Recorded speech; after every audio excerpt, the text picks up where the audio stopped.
You are listening to the Self-Trust Solution Podcast with Dawn Leday, episode number 29.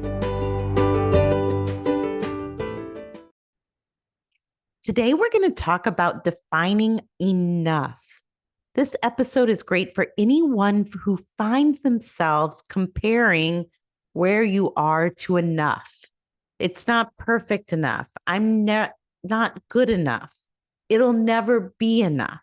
Or whatever your personal flavor of enough comparison may be.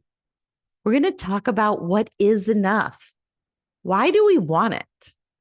How you can have it now, and how to reach for even more.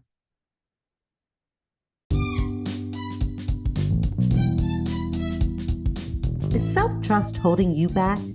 Visit me at theselftrustcoach.com and take the free self-trust quiz.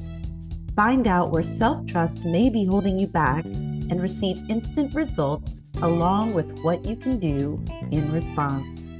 Take the free self-trust quiz at theselftrustcoach.com. Now on to the episode. So in any given day, I may coach upwards of 15 people. And my clients don't know each other and they have no way of knowing what each other are being coached on. And yet it's quite common for a theme to emerge amongst these very different humans. And the topic of enough is just one of those themes. And today was one of those such days where this theme emerged many times. So, what is enough? Enough is an opinion. I really want you to think about that. My enough and your enough are probably going to differ. Even your definition of enough is going to differ based on what you're talking about. Maybe you have what you would consider more than enough experience, but not enough competence. Or maybe that's a flip for you. Maybe you have more than enough competence, but not enough experience. And whose definition of enough are you trying to reach? Is it even yours, or is it somebody else's?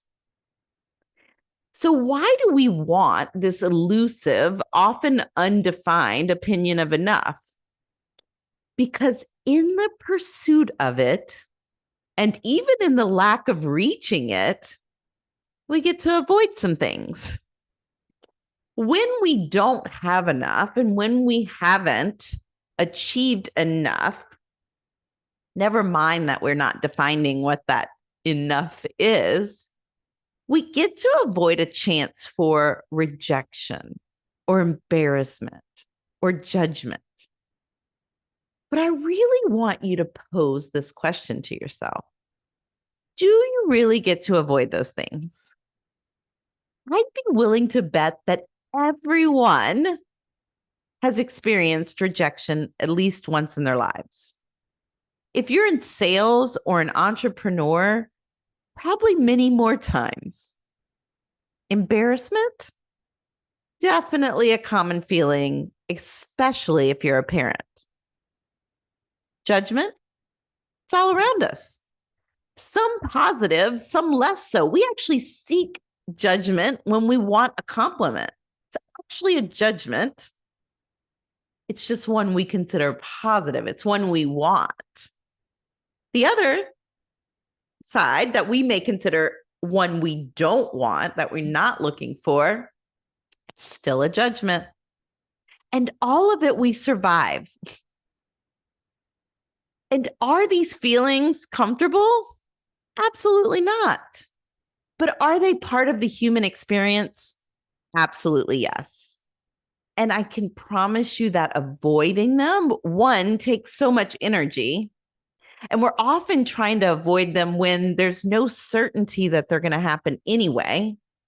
So we spend this energy and it gets in the way of actually doing the things we want, getting the things we want. But I promise you can have enough right now. right this very second, as a matter of fact. How? Deciding that enough is what you are always.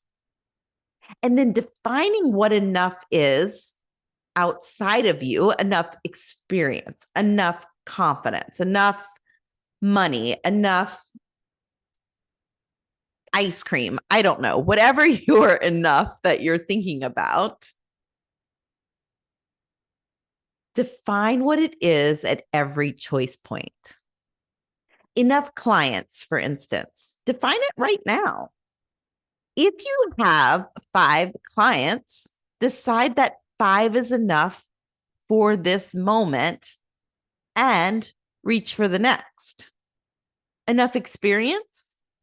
Define it for right now. If you have, say, 6 months of sales experience, decide that 6 months is enough. It's enough to start with right now. And then work towards more. Whatever it is you think is not enough, decide what you have now is enough to get started on reaching for more.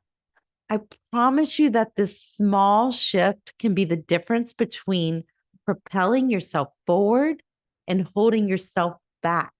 It's exactly how we reach for more, not arguing with what we have, not deciding that what we have isn't enough, what we are isn't enough. It's deciding that what we are and what we have is exactly what we need for this moment, and that we can continue to reach forward.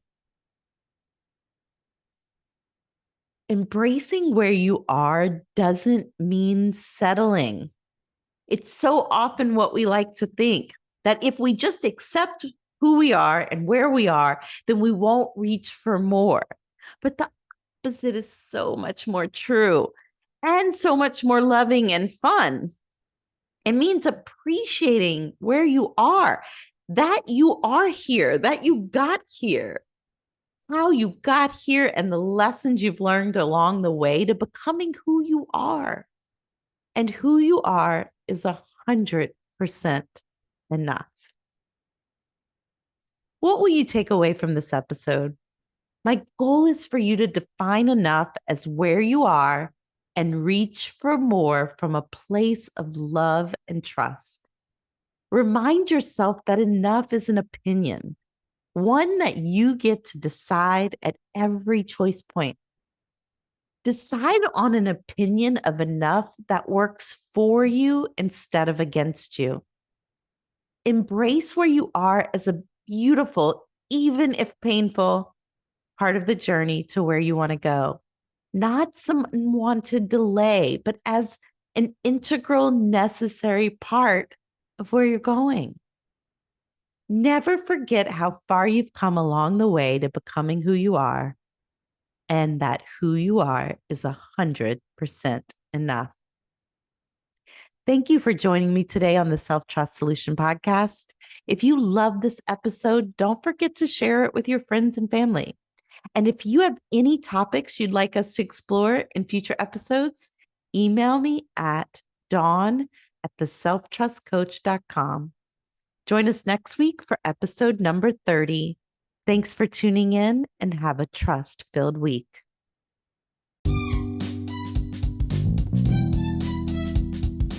Hey, if you're ready to build unshakable self-trust to achieve your goals and make the impact you're being called to make in a way that feels amazing, join me in Coach for Life.